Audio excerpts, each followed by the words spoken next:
Je vous l'annonçais également dans les titres, le pôle anticriminalité du Mali a placé sous mandat de dépôt l'ex-vice-président du Conseil national de transition, Issa Kaoudim, ce mercredi 13 novembre 2024. Cela fait suite à la plainte déposée par le Conseil supérieur de communication du Burkina Faso auprès de la haute autorité de communication du Mali.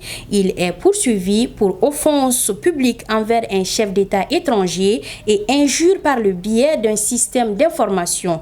La HAC a convoqué le journaliste présentateur de l'émission mise en cause et son employeur pour écoute.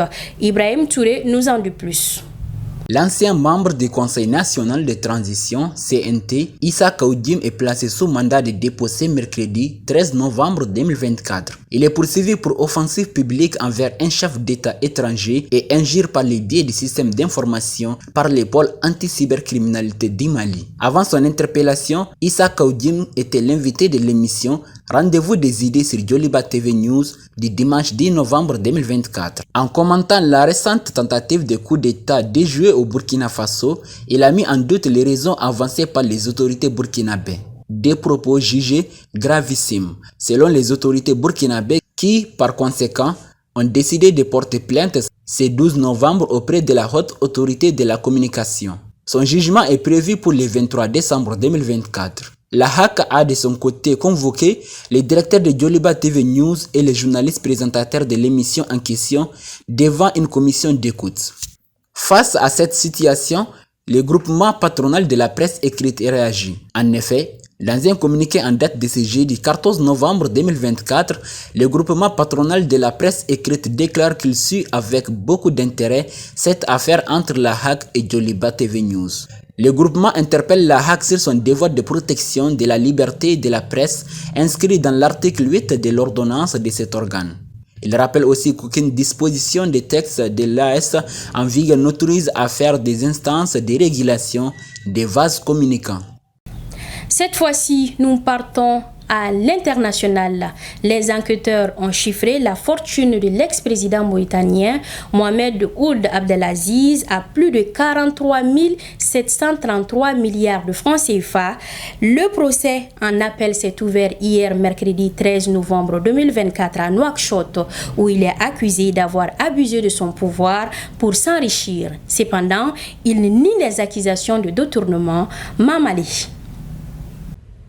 L'ancien président de la Mauritanie, qui a dirigé de 2008 à 2019 ce pays désertique de 4,5 millions d'habitants, avait été condamné en première instance à 5 ans de prison ferme pour enrichissement illicite en décembre 2023.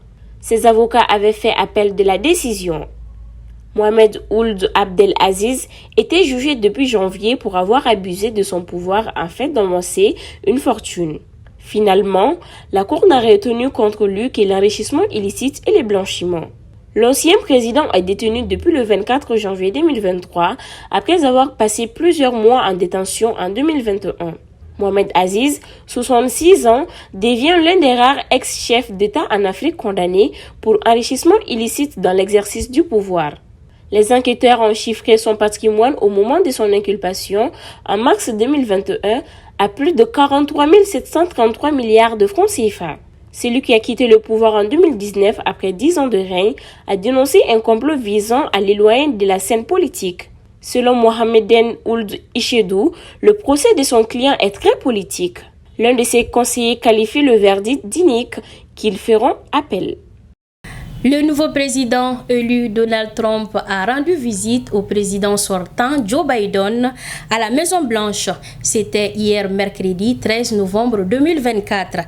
Les échanges entre les deux hommes dans le bureau ovale ont été bienveillants. Ces retrouvailles formelles étaient empreintes de maturité pour les deux camps. Alima Touré. Après sa large victoire à la présidentielle, le président élu américain Donald Trump était hier mercredi en visite à la Maison-Blanche. L'homme a eu un entretien avec le président sortant Joe Biden dans son bureau. Dans un cadre formel, le président démocrate a fait fi des accrochages de la campagne présidentielle. Le protocole a été respecté par les deux hommes d'État et les discours étaient cordiaux. Malgré des points de vue divergents, le républicain et le démocrate ont échangé sur les conflits au Moyen-Orient et en Ukraine. Dans leur dialogue, Trump déclare que la politique est dure et dans de nombreux cas, ce n'est pas un joli monde. C'est un joli monde aujourd'hui et qu'il apprécie beaucoup cela. Deux idéologies politiques vaillamment en concurrence n'eût été le désistement de dernière minute de Joe Biden. L'élection présidentielle l'aurait opposé à Donald Trump. Néanmoins, les deux hommes s'étaient affrontés pendant le scrutin de 2020 où Biden l'emporte au détriment de Trump. Voilà, c'est ce qui me fait à ce journal que j'ai l'immense plaisir de vous présenter. Merci de votre fidélité à Alafia Télévision, la télé de la paix. Bonsoir.